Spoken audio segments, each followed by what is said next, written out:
اس channel کے ذریعے پیش کیے جانے والے مختلف دینی پروگراموں سے فائدہ اٹھانے کے لیے ہمارے اس چینل کو آپ خود بھی سبسکرائب کر لیں اور نئی ویڈیوز کے نوٹیفیکیشن کے لیے بیل آئیکن کو پریس کر لیں اور ساتھ ساتھ دوسروں کو شیئر کر کے ثواب جاریہ حاصل کریں۔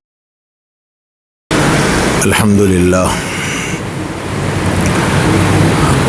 لله نحمده ونستعينه ونستغفره ونؤمن به ونتوكل عليه ونعوذ بالله من شرور أنفسنا ومن سيئات أعمالنا من يهد الله فلا مضل له ومن يضلل فلا هادي له ونشهد أن لا إله إلا الله وحده لا شريك له ونشهد أن سيدنا ونبينا وحبيبنا وشفيعنا وسندنا وقدوتنا ومولانا محمدا عبده ورسوله صلى الله تبارك وتعالى عليه وعلى آله وأصحابه وذرياته وأهل بيته وبارك وسلم تسليما كثيرا كثيرا. أما بعد فقد قال الله سبحانه وتعالى: أعوذ بالله من الشيطان الرجيم بسم الله الرحمن الرحيم يا أيها الذين آمنوا إذا نودي للصلاة من يوم الجمعة فاسعوا إلى ذكر الله وذروا البيع ذلكم خير لكم إن كنتم تعلمون. صدق اللہ العظیم. محترم بزرگوں، عزیز بھائیوں،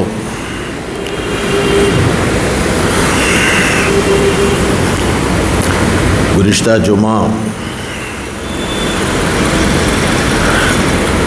جمعہ کے فضائل سے متعلق بات شروع کی گئی اور یہ عرض کیا گیا کہ آپسی مذاکرے کے تحت جمعہ کے سلسلے میں عام طور پر ہم لوگوں سے جو بے احتیاطی ہوتی ہے، خصوصیت کے ساتھ اس دن کی عظمت اور اس کی فضیلتوں کو جاننے کے باوجود، اس کی فضیلتوں کا علم رکھنے کے باوجود، مختلف قسم کی مصروفیات میں اپنے آپ کو ہم لوگوں نے جو مصروف کر رکھا ہے، تو اس کا نتیجہ یہ ہوا کہ اس دن کی جو عظمت، جو اہمیت، جو فضیلت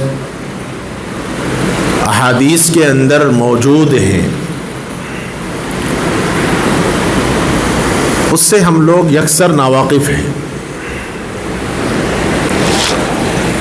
اور اس کا نتیجہ یہ ہوا کہ صرف ایک فریضہ سمجھ کر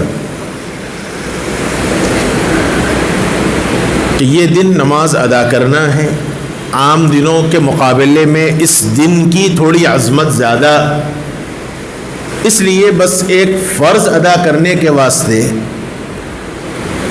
ہم لوگوں کا ایک مزاج بن چکا ہے کہ جمعے کی نماز پڑھنا ہے، ورنہ جمعے کی جو عظمت ہے اور جو اہمیت ہے اور اس کے متعلق جو روایات کے اندر فضائل آئے ہیں، اگر اس کا مذاکرہ ہو جائے اور وہ چیزیں ہمارے سامنے رہیں تو پھر شاید اہتمام اور زیادہ ہو. اس لیے خیال ہوا کہ اپنی مذاکرے کے واسطے، اپنے تذکیر کے واسطے جمعہ کے فضائل آپ حضرات کے سامنے رکھے جائیں. گزشتہ جمعہ میں نے عرض کیا تھا کہ سورۃ الجمعہ مکمل ایک سورہ اللہ تعالیٰ نے جمعے کی عظمت کے پیش نظر اور اس نام کے ساتھ پورا ایک مکمل سورہ نازل ہوا، جس کے اندر جمعے سے متعلق کچھ احکامات دیے گئے ہیں۔ جیسے ایک حکم دیا گیا کہ جب جمعے کی اذان دی جائے تو پھر سارے معاملات، سارے کاروبار سب چھوڑو اور اللہ کے گھر کی طرف دوڑ پڑو اور نماز ادا کرو۔ گزشتہ جمعہ میں نے عرض کیا تھا کہ اس اذان سے مراد اذان اولیٰ ہے، پہلی اذان ہے جو وقت شروع ہونے کے بعد دی جاتی ہے، وہ اذان مراد ہے۔ اور محدثین کرام نے، فقہائے کرام نے اس بات کی وضاحت کی ہے کہ یہ اذان اولیٰ مراد ہے، اور اس اذان کے بعد بقیہ کاروبار کرنا، دکانات وغیرہ کھلے رکھنا، یہ مکروہ تحریمی کے دائرے میں داخل ہے۔ اس کے بعد اللہ تعالیٰ نے پھر ایک حکم بیان فرمایا۔ جہاں تک مسئلہ جمعے کے فضائل کے سلسلے میں ہے، اللہ کے نبی صلی اللہ علیہ وسلم نے یوم الجمعہ کے متعلق جو کچھ ارشادات فرمائے ہیں، اس سے پہلے یہ ذہن میں ہم کو رکھنا چاہیے کہ جمعہ کو جمعہ کیوں کہتے ہیں۔ حالانکہ زمانے جاہلیت میں اس کا نام یوم العروبہ تھا، جمعے کا نام یوم العروبہ تھا، لیکن بعد میں اس کا نام بدل کر جمعہ رکھا گیا۔ اس کی حکمتوں کے سلسلے میں مختلف باتیں کتابوں کے اندر منقول ہیں۔ ایک بات تو یہ بیان کی گئی کہ جمعہ اس لیے نام رکھا گیا کہ اس میں سارے مسلمان ایک جگہ جمع ہوتے ہیں اور نماز پڑھتے ہیں۔ جمعے کے مقابلے میں عام نمازوں کا تو حکم یہی ہے کہ آدمی جہاں چاہے محلے کی مسجد میں، حتیٰ کہ اگر مسجد نہ ہو تو ایک پریئر ہال قائم کر کے بھی جماعت سے نماز ہو سکتی ہے۔ لیکن جمعے کی عظمت کے متعلق یہ بتلایا گیا کہ جمعہ ہر جگہ نہ پڑھا جائے، بلکہ جمعہ کو جامع مسجد میں پڑھا جائے۔ جمعے کا ایک بنیادی مقصد یہ ہے کہ اس سے مسلمانوں کی عظمت اور شان و شوکت کا اظہار ہو، اس لیے جامع مسجد کا لفظ آیا کہ ایسی مسجد جو جامع ہو، یعنی سارے لوگ وہاں جمع ہوتے ہوں۔ اس لیے پہلے زمانے میں پورے مکمل شہر میں ایک مسجد ہوتی تھی جامع مسجد کے نام سے، اور اس کے علاوہ جمعہ کہیں اور نہیں ہوتا تھا۔ اس کا مقصد یہی تھا کہ جب سارے مسلمان جمعے کی نماز پڑھ کے ایک ساتھ نکلیں تو اس کے نتیجے میں مسلمانوں کی ایک عظمت اور ان کی شان و شوکت، ان کا رعب، ان کا دبدبہ دیکھنے والوں پر برقرار رہے۔ اس عظمت کے پیش نظر یوم الجمعہ نام رکھا گیا۔ اور بھی دیگر تعبیلات کی گئی ہیں احادیث کی کتابوں کے اندر جمعے سے متعلق۔ بعض حضرات نے ایک بات یہ فرمائی ہے کہ جمعے کی عظمت کے پیش نظر کہ یہ جمعہ امت محمدیہ کی خصوصیت ہے۔ یہودیوں نے اپنے لیے ہفتے کا دن اختیار کیا، اور نصارہ نے اپنے لیے اتوار کا دن قرار دیا۔ اور روایت میں رسول اللہ صلی اللہ علیہ وآلہ وسلم نے فرمایا کہ ہم ترتیب کے اعتبار سے، یعنی اس دنیا میں آنے میں ترتیب کے اعتبار سے سب سے آخر ہیں، لیکن قیامت کے دن ہم اٹھنے کے اعتبار سے، اللہ کے سامنے پیشی کے اعتبار سے ہم سب سے پہلے ہوں گے۔ اور پھر اس کے بعد حضور اکرم صلی اللہ علیہ وسلم نے فرمایا کہ یہودیوں نے اپنے لیے ہفتے کو اختیار کیا تو ہفتے کے معاملے میں ان پر سختی برتی گئی، اور نصارہ نے اپنے لیے اتوار کو اختیار کیا، اور میری اس امت کو لیے جمعے کا دن مخصوص کیا گیا۔ یہ رسول اللہ صلی اللہ علیہ وآلہ وسلم نے جمعے سے متعلق روایات کے اندر بیان فرمایا۔ اس کے علاوہ بھی اور بے شمار روایات احادیث کی کتابوں کے اندر موجود ہیں، بلکہ محدثین کرام نے تو باب فضائل الجمعہ کے عنوان سے بے شمار روایات کو جمع کیا جمعے کے فضائل کے سلسلے میں۔ میں اس میں سے صرف چند روایات آپ کے سامنے رکھوں گا جس میں عظمت اور اہمیت بیان کی گئی جمعہ سے متعلق۔ پہلی روایت بخاری شریف کی ہے، حضرت سلمان فارسی رضی اللہ عنہ کی روایت ہے۔ فرماتے ہیں جناب رسول اللہ صلی اللہ علیہ وسلم نے فرمایا لا يغتسل رجل يوم الجمعة ويتطهر ما استطاع من طهر۔ فرمایا کہ کوئی بھی مسلمان جمعے کے دن غسل نہیں کرتا، پاکی حاصل نہیں کرتا، یعنی طہارت حاصل نہیں کرتا، یعنی اپنی استطاعت کے بقدر، اپنی طاقت کے بقدر، اپنی حیثیت کے بقدر وہ غسل کرتا ہے، پاک صافی اختیار کرتا ہے، اور پھر اس کے بعد فرمایا وَيَدَّهِنُ مِن دُهُنِهِ أَوْ يَمَسُّ مِن طِيبٍ، اور خوب اچھی طرح تیل لگاتا ہے، چونکہ اس زمانے میں عربوں میں عام طور پر زلف رکھنے کا مزاج تھا، اور مختلف قسم کے سفروں میں وہ لوگ ہوتے تو اس کے نتیجے میں بال پراگندہ ہوتے، یا غسل کرنے کے بعد زلف بکھر جاتی ہے، بال بڑے ہوں تو پھیل جاتے ہیں، تو وہ بدنما معلوم ہوتے تھے۔ اس لیے حضور اکرم صلی اللہ علیہ وسلم نے فرمایا کہ وہ تیل وغیرہ لگا کر اپنے بالوں کو جما کر رکھے، سلیقے سے رکھے، اور پھر اس کے بعد فرمایا کہ وہ اس کے پاس جتنی بہتر خوشبو ہے وہ اپنی طور پر خوشبو لگائے، پھر اس کے بعد فرمایا ثم یخرج، پھر وہ نماز پڑھنے کے لیے مسجد آئے۔ اور بعض روایات میں یہ بھی صراحت کی گئی، آگے روایت آ رہی ہے، حضور اکرم صلی اللہ علیہ وسلم نے فرمایا کہ پھر وہ پیدل چلے۔ بعض روایات میں پیدل کی بھی صراحت کی گئی، اس کی وجہ یہ ہے کہ جتنے قدم بڑھیں گے، حدیث پاک کے اندر کہا گیا کہ اس کے اتنے درجات بلند ہوں گے، اتنے گناہ معاف ہوں گے، اور اس کے ایک نیکی لکھی جائے گی، یعنی ایک ایک قدم پر 3 چیزیں ہوں گی، ایک تو ایک نیکی لکھی جائے گی، ایک اس کے گناہ معاف ہوں گے، اور ایک اس کا درجہ بلند کیا جائے گا۔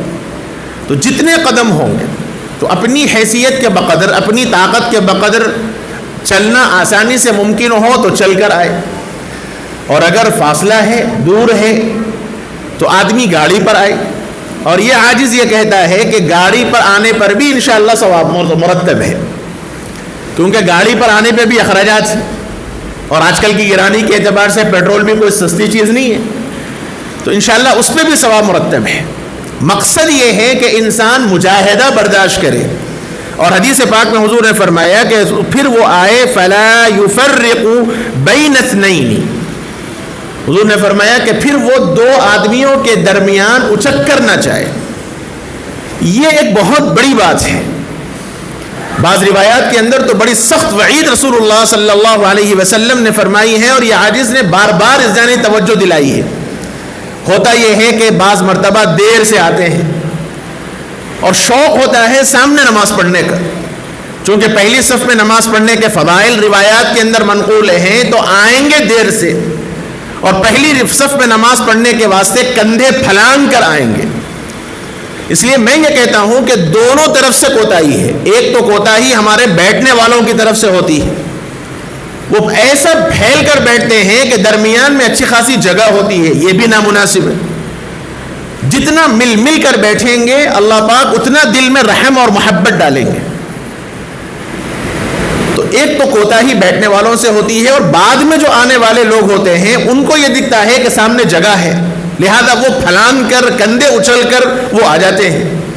اللہ کے نبی صلی اللہ علیہ وسلم نے اس روایت کے اندر یہ فرمایا کہ فَلَا يُفَرِّقُ بَيْنَ اثْنَيْنِ، وہ 2 آدمیوں کے درمیان پھلان کر نہیں جاتا۔ ثُمَّ يُصَلِّي مَا كُتِبَ لَهُ، پھر جو فرض نماز ہے یعنی جمعے کی نماز، پھر وہ جمعے کی نماز پڑھتا ہے، اور پھر اس کے درمیان ثُمَّ يُنصِتُ إِذَا تَكَلَّمَ الْإِمَامُ، پھر جب امام خطبہ دے تو وہ شور شغب نہیں کرتا، خاموشی کے ساتھ بیٹھ کر امام کا خطبہ سنتا ہے۔ تو اللہ کے نبی صلی اللہ علیہ وسلم نے فرمایا کہ یہ سارے چیزیں جو آدمی کرتا ہے، یعنی جمعے کے اہتمام کے لیے غسل کرے، پاک صافی اختیار کرے، بہتر سے بہتر کپڑا پہنے، خوشبو لگائے، اور پھر اس کے بعد وہ اپنی طاقت کے بقدر چل کر یا سوار ہو کر مسجد آئے اور خاموشی کے ساتھ مسجد میں بیٹھے اور اطمینان و سکون کے ساتھ امام کا خطبہ سنے، اور پھر اس کے بعد وہ فرض نماز پڑھے، تو جناب رسول اللہ صلی اللہ علیہ وسلم نے فرمایا الا غفر له ما بینه وبین الجمعۃ الاخرى. حضور نے فرمایا کہ اس جمعہ سے اگلے جمعہ کے درمیان اس کے جتنے گناہ ہوں گے اللہ تعالیٰ اس کے سارے گناہوں کو معاف فرما دے گا. تو یہ اہتمام ہے. اس کا یہ مطلب نہیں ہے کہ عین وقت میں انتظار کرتے کرتے کرتے بس نماز کو متعین رکھے ذہن میں کہ فلاں وقت نماز ہے تو نماز کے واسطے دوڑ دوڑ کے بھاگ بھاگ کے آ کے آدمی نماز کے لیے نماز پڑھ لے تو یہ فضیلت حاصل نہیں ہوگی. دوسری روایت حضرت ابو ہریرہ رضی اللہ عنہ فرماتے ہیں رسول اللہ صلی اللہ علیہ وسلم نے فرمایا ان رسول اللہ صلی اللہ علیہ وسلم ذکر یوم الجمعہ. حضور نے جمعے کا تذکرہ فرمایا، جمعے کی عظمت اہمیت بیان فرمائی، اور اس کے بعد فرمایا فقال فیہ ساعۃ لا یوافقها عبد مسلم وهو قائم یصلی. فرمایا کہ اس جمعے کے اندر ایک ساعت ہے، ایک گھڑی ہے، ایک لمحہ ہے، اور اس لمحے کے اندر بندہ جو عبادت کرتا ہے، دعائیں کرتا ہے، تو اگر اس کی دعا اس لمحے سے مل جائے، وہ لمحہ کون سا ہے، وہ جمعے کی ساعت کون سی ہے، اس کا اگلی روایات میں ذکر آیا ہے. تو حضور نے جو پہلی بات فرمائی وہ یہ کہ جمعے کے دن ایک ساعت ہے، ایک لمحہ ہے، ایک گھڑی ہے، ایک وقت ہے، اور وہ وقت کے اندر بندہ جو عبادت کرتا ہے، جو دعا کرتا ہے، وہ دعا اس وقت سے اگر ٹکرا جائے تو اللہ کے نبی صلی اللہ علیہ وسلم نے فرمایا یسأل اللہ تعالی شیئا الا اعطاہ ایاہ. اس لمحے کے اندر اگر وہ لمحہ جو اللہ تعالیٰ نے متعین کیا ہے جمعے کی ساعت، وہ ساعت اگر اس سے مل جائے اور اس لمحے بندہ دعا کرے تو حضور اکرم صلی اللہ علیہ وسلم نے فرمایا الا اعطاہ ایاہ، اس کی مانگی ہوئی چیز کو اللہ تعالیٰ ضرور عطا کر دیں گے. اور پھر اس کے بعد حضرت ابو ہریرہ فرماتے ہیں واشار بیدہ یقللها، اور حضور نے اپنے ہاتھ سے اشارہ کرتے ہوئے فرمایا اس کو قلیل بتلا، یعنی وہ لمحہ تھوڑا ہے. روایات دو قسم کی آئی ہیں. یہ جو ساعت ہے جمعے کی ساعت، روایات کے اندر اس کو فإنها ساعۃ مرجوہ کہا گیا کہ یہ ساعت مرجوہ ہے، یعنی یہ امید کی گھڑی ہے جس میں بندہ جو مانگے گا اللہ تعالیٰ اس کو عطا کر دیں گے. یہ روایات کے اندر بیان کیا گیا. دو روایات آئی ہیں، ایک مسلم شریف کی ہے اور ایک مسند احمد کی روایت ہے کہ یہ ساعت کون سی ہے. مسلم شریف کی روایت کے اندر بیان کیا گیا کہ جب خطیب خطبے کے لیے ممبر پر چڑھے اور پھر وہ نماز کا سلام پھیرے، اس وقت کے درمیان بندہ جو دعا کرے گا اللہ اس کی مانگی ہوئی چیز کو ضرور عطا فرمائے. میں نے بارہا یہ بات عرض کی آپ کے سامنے کہ مومن کی ہر دعا قبول ہے، مومن کی کوئی دعا رد نہیں ہے، البتہ اس کے درجات ہیں. بعض مرتبہ اس کی مانگی ہوئی چیز دے دی جائے گی، بعض مرتبہ اس پر آنے والی مصیبت کو اللہ پاک اس دعا کو وسیلہ بنا کر ٹال دیں گے. جو آفت آنے والی ہے، جو مصیبت آنے والی ہے، جو آزمائش آنے والی ہے، بندہ دعا کرتا ہے تو اللہ تعالیٰ اس دعا کو وسیلہ اور سبب بنا کر اس آنے والی مصیبت کو ٹال دیں گے. اور تیسرا اللہ رب العزت اس کی مانگی ہوئی دعاؤں کو آخرت میں عطا فرمائیں گے. حدیث پاک کے اندر حضور نے فرمایا کہ کل قیامت کے دن جب بندہ کھڑا ہوگا اور وہ بڑا پریشان ہوگا کہ اس کے ساتھ پتہ نہیں کیا معاملہ کیا جائے گا، تو اس موقع پر اللہ تعالیٰ بندے کو مخاطب کر کے فرمائیں گے کہ تو نے دنیا میں فلاں کام کیا، یعنی ایک ایک چیزیں اللہ تعالیٰ گنائیں گے. بندہ اقرار کرے گا، اللہ تعالیٰ فرمائیں گے دنیا میں تو نے یہ دعا مانگی، بندہ کہے گا ہاں مانگا. ایک دعا مانگی، یہ بندہ کہے گا ہاں مانگا. وہ ساری دعائیں جو انسان نے مختلف موقع پر اللہ سے مانگے وہ ساری دعائیں اللہ پاک گنوائیں گے. اور پھر اس کے بعد اللہ تعالیٰ فرمائیں گے کہ یہ تو نے دنیا میں دعا مانگی، تجھے ملا؟ تو بندہ عرض کرے گا کہ نہیں ملا. پھر اس کے بعد اللہ رب العزت اس آدمی کو مختلف اس کے اعمال صالحہ بتلائیں گے، نیکیاں ظاہر ہوں گی. تو بندہ اپنی ان نیکیوں کو دیکھ کر بڑا پریشان ہوگا کہ اتنی نیکیاں میں نے تو کی نہیں اور اتنی ساری نیکیاں یہاں موجود ہیں. تو بندہ بڑا حیران پریشان ہوگا. حق تعالی جل شانہ فرمائیں گے کہ دنیا میں تو نے فلاں دعا مانگی، ہم نے تیری مانگی ہوئی چیز عطا نہیں کی، ہم نے آخرت کے لیے اٹھا رکھا، اور تیری وہ ساری دعائیں جو دنیا میں تو نے مانگا اور تجھے نہیں دیا گیا، یہ ساری دعائیں آج تیرے لیے آخرت کا ذریعہ اور نجات کا ذریعہ اور اعمال صالحہ کی شکل میں دیا گیا. جناب رسول اللہ صلی اللہ علیہ وسلم نے مسکراتے ہوئے فرمایا کہ اس وقت بندہ یہ تمنا کرے گا کہ کاش دنیا میں اس کی کوئی مانگی ہوئی چیز نہ دی جاتی اور سب آخرت کے لیے تیار کر دی جاتی. اس لیے ہر صورت میں مومن کا فائدہ ہی فائدہ ہے، اس کا کوئی نقصان نہیں ہے. جن روایات کے اندر اللہ اعطاہ ایاہ کے جیسے لفظ آئے ہیں کہ بندہ جو مانگے گا وہ مانگی ہوئی چیز دی جائے گی، مراد اس کی یہی ہے کہ بندہ جو دعا مانگتا ہے، بعض ساعات ایسی ہیں، بعض لمحات ایسے ہیں کہ اس پر یہ انعام ہے کہ بندہ جو مانگتا ہے جو حلال طریقے کی ہے اللہ رب العزت اس کو عطا فرماتے ہیں. تو یہ جمعے کی ساعت، یہ ایک لمحہ یہ بیان کیا گیا. تو ایک یہ لمحہ کہ امام خطیب جب خطبے کے لیے ممبر پر چڑھے، اس کے بعد سے خطیب کے جمعے کی نماز کے سلام پھیرنے تک کا وقفہ، اس وقفے کے دوران جو دعا مانگے اللہ تعالیٰ قبول فرمائیں گے. بعض حضرات نے اس میں تحدید کی ہے. حافظ ابن حجر رحمہ اللہ نے بخاری کی شرح لکھی ہے، انہوں نے 41 اقوال لکھے، 41 اقوال ہیں محدثین کرام کے کہ ساعت مرجوہ کون سا ہے، کون سا وقت ہے. لیکن جیسے میں نے بتلایا کہ مختلف اقوال احادیث کی روشنی میں منقول ہیں، لیکن دو روایات واضح ہیں. بعض محدثین کرام نے 2 خطبوں کے درمیان کے وقفے کو بھی قرار دیا. 2 خطبوں کے درمیان جو خطیب ممبر پر بیٹھتا ہے، اس وقفے کو بھی بعض حضرات نے ساعت مرجوہ کہا گیا. لیکن زیادہ صحیح یہی ہے کہ خطیب جب پہلے خطبے کے لیے ممبر پر چڑھے گا اور اس کے بعد سے سلام پھیرنے تک، نماز کے سلام پھیرنے تک جو بندہ اس لمحے دعا کرے گا اللہ اس کی ساری دعاؤں کو ضرور عطا فرمائے. لہذا اس کا اہتمام ہونا چاہیے. یہ مسلم شریف کی روایت ہے. مسند احمد کے اندر جو روایت آئی ہے اس میں عصر سے مغرب کا وقت ذکر کیا گیا. چونکہ عصر سے مغرب کا وقت بہت تھوڑا ہوتا ہے تو بعض محدثین کرام نے اس وقت کی تعیین کی ہے کہ یہ وقت بھی ساعت مرجوہ ہے. عصر سے مغرب کا وقت اہتمام کے ساتھ اس وقت کو درود شریف کے اندر اہتمام کر کے نماز دعاؤں کے ذریعے اپنے اوقات کو گزارنا چاہیے. چونکہ یہ وقت ایسا ہے کہ عصر کی نماز کے بعد آپ نفل نماز نہیں پڑھ سکتے. اور روایت کے اندر جو بات فرمائی گئی وہ ہوا قائم یصلی، تو صلی یصلی کا جو لفظ ہے وہ درود کے واسطے بھی استعمال ہوتا ہے. تو بندہ دعا کرتے ہوئے، بندہ درود شریف پڑھتے ہوئے ان اوقات کو گزارے. تو جناب رسول اللہ صلی اللہ علیہ وسلم نے فرمایا کہ اس وقت میں بھی اللہ تعالیٰ برکت عطا فرماتے ہیں.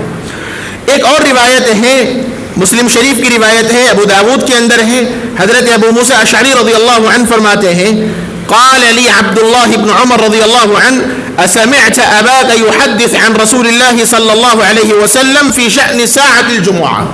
انہوں نے سوال کیا، حضرت عبداللہ ابن عمر رضی اللہ عنہ سے پوچھا حضرت ابو موسیٰ اشعری رضی اللہ عنہ نے کہ کیا آپ کے والد نے، یعنی حضرت عمر رضی اللہ عنہ نے جمعے کے متعلق اللہ کے نبی سے کوئی ارشاد سنا ہے؟ تو انہوں نے فرمایا کہ ہاں ضرور سنا ہے.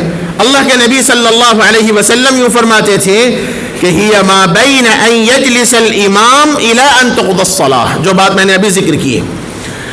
حضرت ابو ہریرہ کی ایک اور روایت ہے کان یقول الصلوات الخمس والجمعۃ الی الجمعہ ورمضان الی رمضان مکفرات ما بینہن اذا اجتنب الکبائر. مسلم شریف کی روایت. فرمایا کہ 5 نمازیں، الصلوات الخمس 5 نمازیں، والجمعہ الی الجمعہ ایک جمعے سے اگلے جمعے تک، ورمضان الی رمضان اور ایک رمضان سے دوسرا رمضان. فرمایا مکفرات ما بینہن، یہ اوقات اس درمیان کے گناہوں کے معافی کا ذریعہ ہے. لیکن شرط ہے اذا اجتنب الکبائر، بندہ جب گناہ کبائر سے اپنے آپ کو محفوظ رکھے. ایک رمضان کی عبادتوں میں اگلا گزار لیا اور اگلے رمضان کے اوقات کو اس نے گزار لیا. ایک جمعہ اس نے صحیح طریقے سے ادا کر لیا, اگلا جمعہ اس نے صحیح طریقے سے ادا کر لیا, اور اس درمیان اس نے کوئی گناہ کبائر نہیں کیا, گناہ کبیرہ نہیں کیا. تو اللہ رب العزت, حضور اکرم صلی اللہ علیہ وسلم نے فرمایا کہ یہ جمعہ سے اگلے جمعے کے درمیان اس کے سارے گناہ معاف کر دیے جائیں گے. حضرت اللہ کے نبی صلی اللہ علیہ وسلم نے فرمایا من توضأ فاحسن الوضوء ثم اتى الجمعہ, اگر کوئی آدمی غسل نہیں کر سکا کسی وجہ سے, حالات کی وجہ سے, بیماری کی وجہ سے, مجبوری کی وجہ سے, لیکن حضور نے دوسرا آپشن دیا کہ آدمی وضو کرے اور بہتر وضو کرے, اچھے سے اچھا اطمینان اور سکون کے ساتھ وضو کرے, پھر وہ جمعے کی نماز کے لیے آئے, فاستمع, اور پھر اس کے بعد وہ خطیب کا خطبہ غور سے سنے, اور اس درمیان وانصت, خاموشی کے ساتھ بیٹھا رہے. فرمایا غفر له ما بینه وبین الجمعہ, تو اللہ اس کے اور اس کے درمیان یعنی جمعے کے ایک ہفتے کے درمیان کے گناہوں کو معاف کر دے گا. اور فرمایا ومن مس الحصى فقد لغى, خطبے کے دوران جو آدمی کنکر بھی ہٹایا, خطبہ چونکہ انتہائی ادب و احترام کے ساتھ غور سے سننا چاہیے, اور غالباً اس سے پہلے میں نے کسی موقع پر عرض کیا کہ 2 خطبے 2 رکعات کے درجے میں ہیں. عام دنوں میں 4 رکعت نماز ہے, جمعے کے دن 2 رکعت نماز ہے. جمعے کے 2 خطبے 2 رکعات کے درجے میں ہیں, اور علماء نے فرمایا کہ اس کے دوران آدمی انتہائی ادب و احترام کے ساتھ بیٹھے, حتیٰ کہ اگر کوئی بازو والا کوئی شور شغب کرتا ہے, کوئی کھیلتا ہے, تو اگر کوئی آدمی اس کو روکتا ہے, علماء نے فرمایا کہ یہ بھی لغو کے اندر داخل. یہاں تو ہمارا معاملہ ایسا ہے کہ خطبہ چلتا ہے, سامنے ٹھہرے رہتے ہیں, خطبہ چلتا ہے, فون پہ بات ہوتی ہے, خطبہ چلتا ہے, ایک دوسرے کو سلام کرتے ہیں, خطبے میں ٹھہر کے یہ سارے منظر دیکھتے رہتا ہوں سامنے ٹھہر کے. ملاقاتیں وہی ہوتی ہیں, مصافحہ وہی ہوتا ہے, حالانکہ خطبہ تو انتہائی ادب و احترام کے ساتھ سننا چاہیے. اب آپ یہ کہیں کہ صاحب مجبور ہیں, عربی نہیں آتی, تو خطبہ عربی نہ بھی آئے تو بھی ادب و احترام کے ساتھ سننا چاہیے. یہ جو عربی نہ آنے ہی کا نتیجہ ہے کہ جمعے سے پہلے عام طور پر یہ جو وعظ و نصیحت کی جاتی ہے, مذاکرہ کیا جاتا ہے, یہ جو بیان کیا جاتا ہے, اس کا مقصد یہی ہے. جمعے کا خطبے کا اصل مقصد ہے وعظ نصیحت, اور چونکہ سنت ہے عربی میں, اللہ کے نبی صلی اللہ علیہ وسلم نے, صحابہ نے اور سلف نے, ساروں نے عربی میں خطبہ دیا ہے, اور خطبہ عربی ہی میں ہو سکتا ہے, خطبہ اردو میں نہیں ہو سکتا. اس لیے خطبے سے پہلے بیان رکھا جاتا ہے, خطبے سے پہلے واضح و نصیحت کی جاتی ہے جو اپنی مادری زبان میں ہے. میں نے گزشتہ جمعہ عرض کیا کہ اس کا جمعے سے تعلق نہیں ہے. جتنی بھی فضائل آئے ہیں وہ خطبہ جو خطیب ممبر پر چڑھ کر دے, اور عربی خطبے میں اور اپنی زبان کو داخل کرنا بھی فقہاء نے مکروہ لکھا ہے, الا یہ کہ خطیب کسی ضرورت کو محسوس کرے تو اپنی زبان میں وہ نصیحت کے طور پر کوئی بات کہہ دے, تو کبھی کبھی اس کی فقہاء نے اجازت دی ہے, ورنہ خطبہ عربی ہی میں ہونا چاہیے. اپنی عربی زبان میں اپنی مادری زبان کو داخل کرنے کو فقہاء نے مکروہ لکھا ہے. لیکن خطبے کا یہاں کوئی اہتمام نہیں ہوتا, بلکہ جیسے میں نے عرض کیا کہ انتظار تو صرف نماز کا ہوتا ہے. بعض روایات میں کچھ صحابہ سے اور بھی منقول ہے, روایات چونکہ بہت بے شمار آئی ہیں لیکن وقت نکل پڑتا ہے. قرآن مجید کی جو آیت اگلی ہے فَإِذَا قُضِيَتِ الصَّلَاةُ فَانْتَشِرُوا فِي الْأَرْضِ وَابْتَغُوا مِنْ فَضْلِ اللَّهِ. اللہ تعالیٰ نے فرمایا کہ جب تم نماز ادا کر چکو تو پھر ایسی صورت میں زمین میں پھیل جاؤ. فَانْتَشِرُوا فِي الْأَرْضِ وَابْتَغُوا مِنْ فَضْلِ اللَّهِ, اللہ کے فضل کو تلاش کرو. روایات کے اندر بعض صحابہ کے متعلق ایک بات منقول ہے, اور وہ یوں فرماتے ہیں کہ جب وہ جمعے کی نماز پڑھ لیتے تو وہ دروازے کے پاس جاتے, یعنی نماز پڑھ کے جب نکلتے تو وہ دروازے کے پاس ٹھہرتے, اور اس موقع پر یہ دعا کرتے کہ یا اللہ, آپ کے حکم پر میں نے جمعے کی نماز پڑھ لی, اور اب آپ کا حکم ہے زمین پر پھیلنے کا, لہذا میں اب کاروبار کے لیے, تجارت کے لیے جا رہا ہوں, اے اللہ تو میرے اس کاروبار میں برکت نصیب فرما. اور پھر اس کے بعد وہ بازار جاتے, کاروبار کرتے, علماء کرام نے فرمایا ہے اور بعض سوانح کے اندر یہ بات تجربات میں لکھی ہے کہ جمعے کی نماز کے بعد جو کاروبار کیے جاتے ہیں عام کاروبار کے مقابلے میں اللہ 10 گنا اس میں برکت نصیب فرماتے ہیں. یہ تجربات ہیں اور بڑوں کے تجربات ہیں, ان لوگوں کے تجربات ہیں جو اللہ والے ہیں. اس لیے یہ کام کرنا چاہیے, چونکہ اللہ تعالیٰ بندوں کے مزاج کے اعتبار سے فیصلے فرماتے ہیں. اللہ تعالیٰ بڑے رحیم ہیں, اللہ تعالیٰ بڑے کریم ہیں. انہوں نے حکم دیا کہ جب اذان ہو جائے تو مسجد آ جاؤ.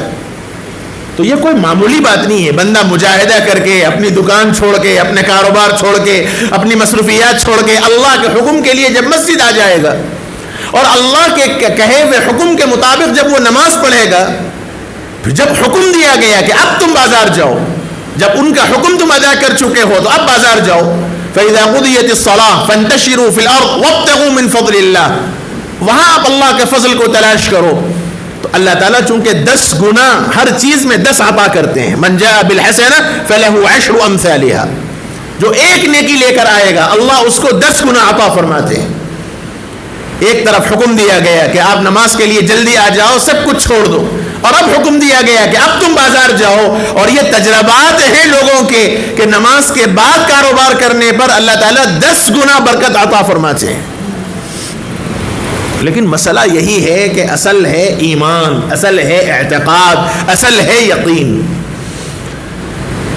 میں اسباب کا پابند ہوں, میں مسبب الاسباب کا پابند نہیں ہوں.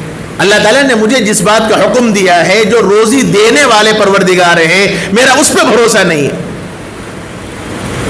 ایک بات دل کو لگی, بڑی اچھی, مطالعے میں آئی پرسوں. ایک مقولہ ہے, بہت بڑا مقولہ, بہت بڑی بات انہوں نے کہی. یوں کہا کہ ایک آدمی فرض نماز کو, فجر کی نماز چھوڑ دیتا ہے, اور پھر اس کے بعد وہ بیدار ہوتا ہے اور اس کے بعد وہ کاروبار کے لیے نکلتا ہے. انہوں نے یہ بات فرمائی کہ جو آدمی رازق کو, اللہ کی روزی دینے والے ہیں, میرا آپ کا ہر مسلمان کا یہ اعتقاد ہے, یہ بھروسہ ہے, یہ یقین ہے کہ روزی دینے والی ذات اللہ کی ہے. عجبا لمن لا یستیقظ, عالم عرب کے بہت بڑے عالم ہیں محمد راتب النابلسی, بہت بڑے عالم ہیں. انہوں نے یہ بات فرمائی, عجبا لمن لا یستیقظ لصلاة الفجر.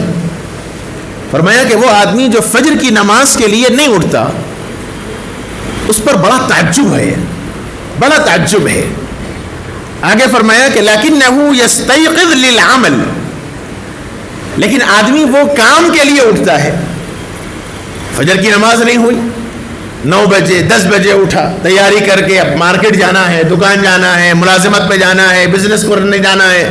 فجر کی نماز نہیں ہوئی, لیکن اٹھتا ہے, اٹھ کے اب کاروبار کے لیے جا رہا ہے. فرمایا کہ عجبا لمن لا یستیقظ لصلاة الفجر لکنہ یستیقظ للعمل. فجر کے لیے نہیں اٹھا, لیکن کاروبار کے لیے, کام کے لیے اٹھتا ہے, بیدار ہوتا ہے.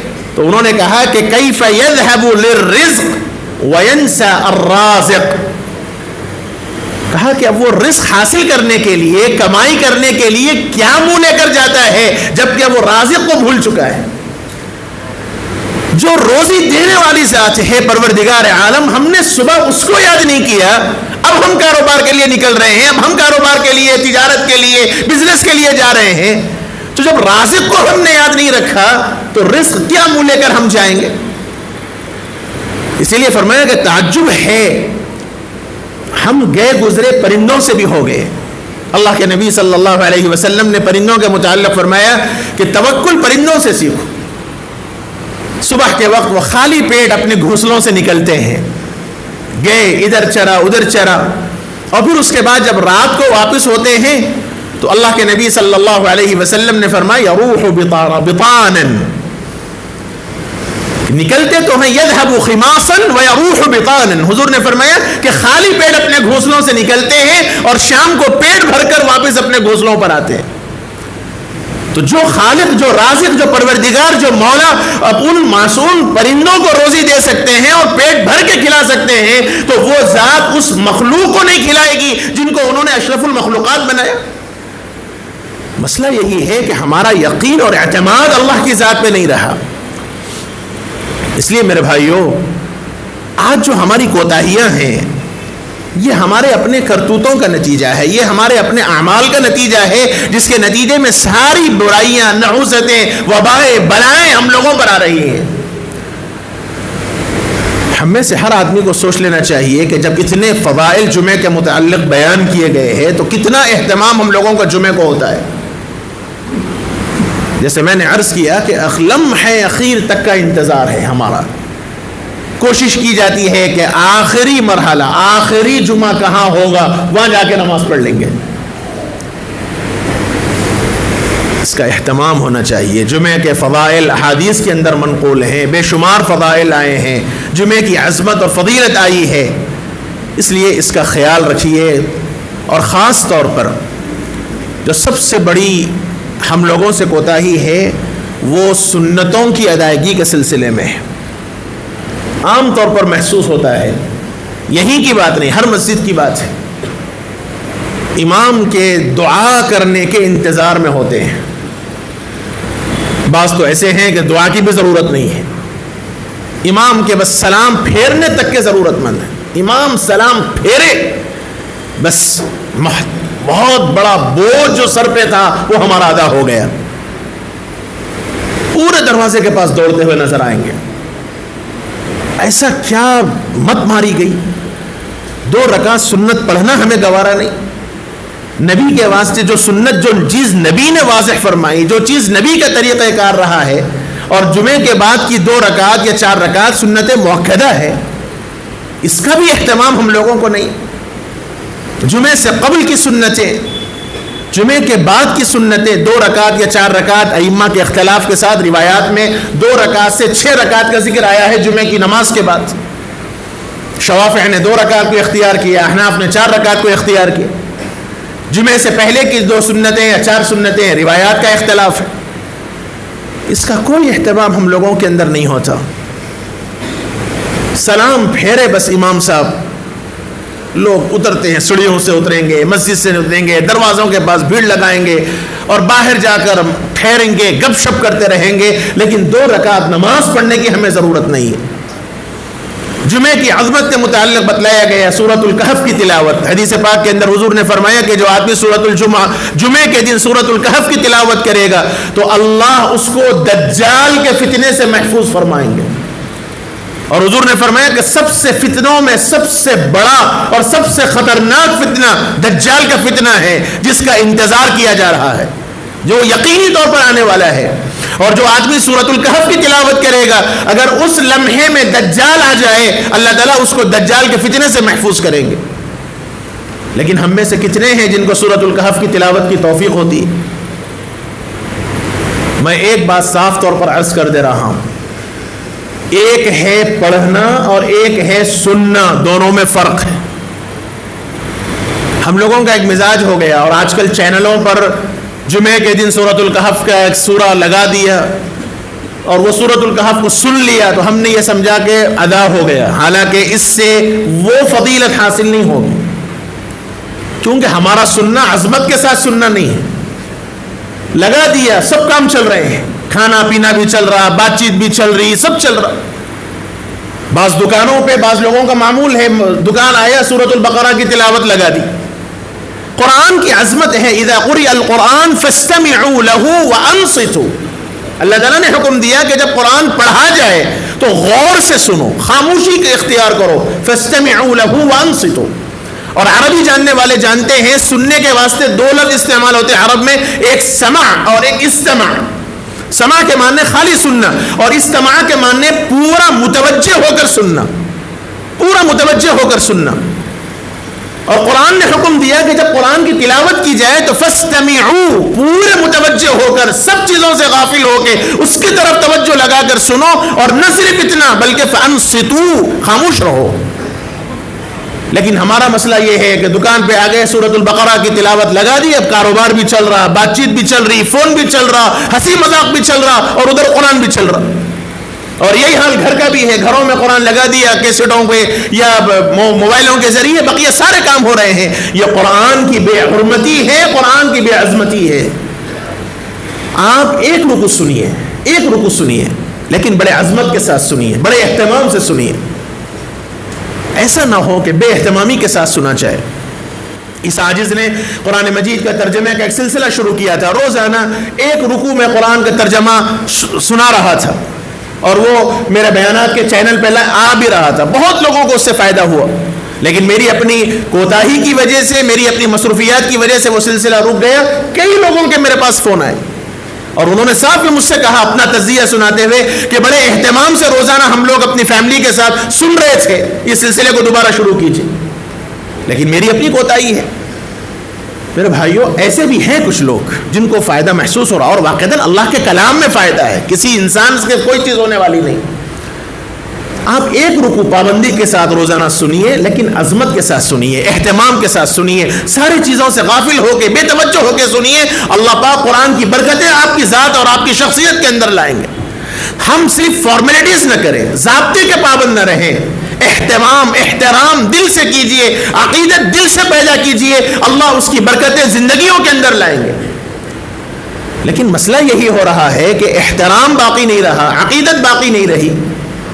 اس لیے اس کا اہتمام کیجئے. ایک تو جمعہ کا سورۃ الکہف کی تلاوت کا اہتمام کیجئے مغرب سے پہلے، یعنی جمعے کے دن غروب آفتاب سے پہلے سورۃ الکہف کی تلاوت ہو جائے تو انشاءاللہ وہ فضیلت حاصل ہوگی. کوشش تو یہ ہو جانی چاہیے کہ جمعے سے پہلے ہی سورۃ الکہف کی تلاوت ہو جائے. آخری درجے میں سورۃ الکہف کی تلاوت مغرب سے پہلے تک آپ فرما لیں، اپنے گھروں کو پابند کر لیں. دوسری چیز جس کا اہتمام کرنے کی ضرورت ہے جمعے کے دن خاص طور پر، وہ ہے درود شریف کی کثرت.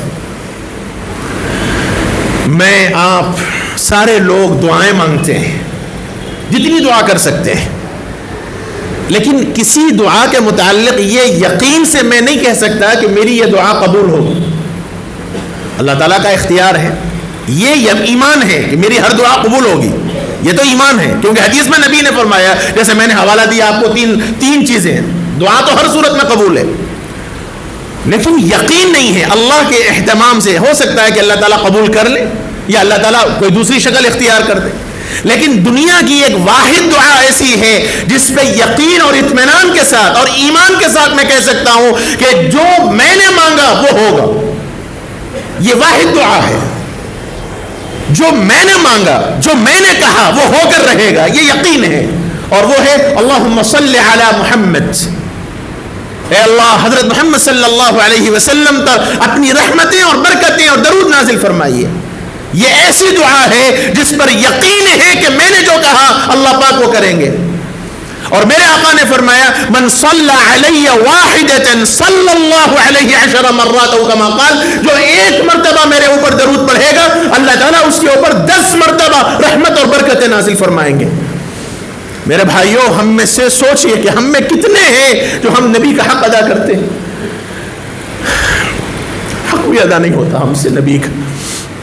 جس نبی نے قربانیاں دی، جس نبی نے فاقے برداشت کی، جس نبی نے پتھر کھائے، جس نبی نے اپنے آپ کو خون سے لہولہان کرا دیا، جس نبی نے امت کے واسطے لمحے اخیر تک اللہ سے مانگا، اخیر میں عرش میں بھی اللہ، عرش کے سائے میں بھی اس امت کی بھیک اللہ اس نبی نے مانگا. ہم نے اس نبی کی روح کو تڑپایا. اس نبی کا حق ہم سے ادا نہیں ہو سکتا. سال میں ایک مرتبہ عید میلاد کا جوش و خروش سے ہم نے منا لیا تو ہم نے سمجھا کہ حق ادا کر دیا نبی کا. کتنے ہیں ہم میں سے اس بڑے مجمع میں، آپ سب سے میں آپ کو اللہ کے نبی کا واسطہ دے کر پوچھتا ہوں، کتنے ہیں آپ میں سے جو روزانہ کم سے کم 100 مرتبہ درود پڑھتے ہوں؟ بشمول میرے، میں بھی آپ میں کا ایک فرد ہوں، میں بھی آپ کو اپنے آپ کو مخاطب کر کے کہتا ہوں. میرے بھائیوں، ہم سے حق ادا نہیں ہوتا نبی کا. لیکن میں عاشق رسول ہوں، میں زبان سے دعویٰ کرتا ضرور ہوں، لیکن مجھے نبی کی روح کو تڑپاتے ہوئے شرم نہیں آتی. ایک جمعے کا دن عصر سے مغرب کا وقت فارغ رکھیے اللہ کے واسطے. چلتے پھرتے اٹھتے بیٹھتے جیسا چاہے درود پڑھیے، جیسا چاہے درود پڑھیے. برکتیں ہیں درود کے اندر، درود میں برکت ہے، صلی اللہ علیہ وسلم میں برکت ہے. اے اللہ حضرت محمد صلی اللہ علیہ وسلم پر رحمت نازل فرما. آپ یہ دعا کیجیے. میرے آقا نے فرمایا کہ جب بندہ ایک مرتبہ میرے اوپر درود پڑھتا ہے اللہ تعالیٰ وہ درود کا نذرانہ میرے پاس پیش کرتا ہے. فرشتے میرے پاس اسے لے کر آتے ہیں. مجھے بتلایا جاتا ہے کہ فلاں امتی نے آپ کے لیے ہدیہ بھیجا ہے. ہم نے درود کو ایک مخصوص طبقے کی پہچان بنا لیا. درود تو حق ہے, درود تو حق ہے اس امت کا. کون سا امتی ہوگا جو اللہ کے نبی پہ درود پڑھنے کو مناسب نہیں سمجھتا؟ ایک مرتبہ درود پڑھیے, اللہ کی طرف سے 10 رحمتیں آپ کے اوپر نازل ہونے والی ہیں. اور جمعہ کا دن خاص ہے رحمتوں اور برکتوں کے واسطے. اس لیے میرے بھائیوں اہتمام کیجیے. عصر سے مغرب کا وقت آپ طے کر لیجئے. چلتے پھرتے اٹھتے بیٹھتے کاروبار کرتے ہوئے بات چیت کرتے ہوئے اہتمام تو کیجئے کہ آپ یکسو ہو کر پڑھیں. اہتمام تو اس کا ہونا چاہیے. حق ہے نبی کا بھی, احترام ہے نبی کا, عظمت ہے نبی کی, محبت ہے نبی کی, عقیدت ہے نبی کی, تو اس کا بھی اہتمام ہونا چاہیے. اتنا تو کرنا چاہیے. ہفتے میں ایک مرتبہ عظمت کے ساتھ بیٹھ کے آپ نبی پر درود پڑھیں. نہیں ہو سکتا, کام مصروفیات ہیں تو ٹھیک ہے, مصروفیات کے ساتھ درود شریف پڑھیے, لیکن یہ 2 کام ضرور کیجئے. ایک, جمعے کی عظمت اور اہمیت کو سمجھنا چاہیے. میں بہت سی روایات کو میں نے وقت کے پیش نظر ختم کر دیا. میں نے صرف 3 روایات آپ کو سنائی. تقریباً 13 روایات میں نے جمع کیا تھا. روایات کا ذخیرہ ہے, لیکن مجھے وقت اجازت نہیں دیتا. میرے بھائیوں گزارش کرتا ہوں بس 3 چیزوں کا اہتمام کیجئے جمعے کے دن. پہلے جلد سے جلد غسل کر کے فراغت ہو کے آپ جمعے کے دن اہتمام کے ساتھ اذان سے پہلے مسجد کو آئیے. اس کا اہتمام کیجئے. تھوڑا سا وقت کی نزاکت ہے, ضرورت ہے. اذان کے ساتھ ہی فقہاء نے یہ مسئلہ بیان کیا کہ خطیبوں کے واسطے ضروری ہے کہ وہ صرف 2 رکعت کے واسطے مسجد میں آئیں. 2 رکعت پڑھ کے خطبے کے لیے ٹھہر جائیں. یہ خطیب کے لیے افضل ہے. لیکن سامعین کے واسطے افضل یہی ہے کہ وہ زیادہ سے زیادہ وقت مسجد میں وقت لگائیں. اس لیے اس کا اہتمام کیجئے. تھوڑا سا پہلے آپ مسجد کو آئیے اور بیانات سن لیجئے. نصیحت کیا مقصد اپنی بات ہے. میں کوئی آپ کو یا کوئی بھی خطیب صرف آپ کو سنانا نہیں چاہتا. اصل مقصد پہلے اپنی اصلاح ہے. ہم اپنی اصلاح کے واسطے کچھ باتیں مذاکرے کے طور پر آپ کے سامنے رکھتے ہیں. اس کا تھوڑا سا اہتمام کیجئے. اور خاص طور پر اہتمام کے ساتھ جمعے کی نماز پڑھ کے پھر آپ اپنی مصروفیات میں رہیے. اور عصر سے مغرب کا جو وقت ہے یہ وقت خاص طور پر اللہ کے نبی کی عظمت کے پیش نظر درود شریف کے اہتمام میں لگائیے. انشاءاللہ اس کے فوائد ہم اپنی زندگیوں کے اندر محسوس کریں گے. اللہ کا اپنے کرم سے جو باتیں کہی گئی ہیں ہم سب کو عمل کی توفیق نصیب فرمائے. اے اللہ جن حضرات نے دعاؤں کی درخواست کی ہے مالک اپنے کرم سے ان سب کے جائز تمناؤں کو پورا فرما, ان کی ضروریات کی تکمیل فرما. اے اللہ جو بیمار ہیں ان سب کو شفاء کاملہ عاجلہ دائمہ مستمرہ نصیب فرما. اے اللہ جو مرحوم ہیں ان کی مغفرت فرما, ان کے درجات کو بلند فرما. ہم نے جو مانگا وہ بھی عطا فرما, مانگنے سے جو رہ گیا نہیں مانگ سکے اے اللہ اپنے خاص کرم سے عطا فرما. ہماری دعاؤں کو اپنے فضل و کرم سے قبول فرما. وصلی اللہ تبارک و تعالی علی خیر خلقہ سیدنا و نبینا مولانا محمد وعلی آلہ و صحبہ اجمعین والحمد للہ رب العالمین.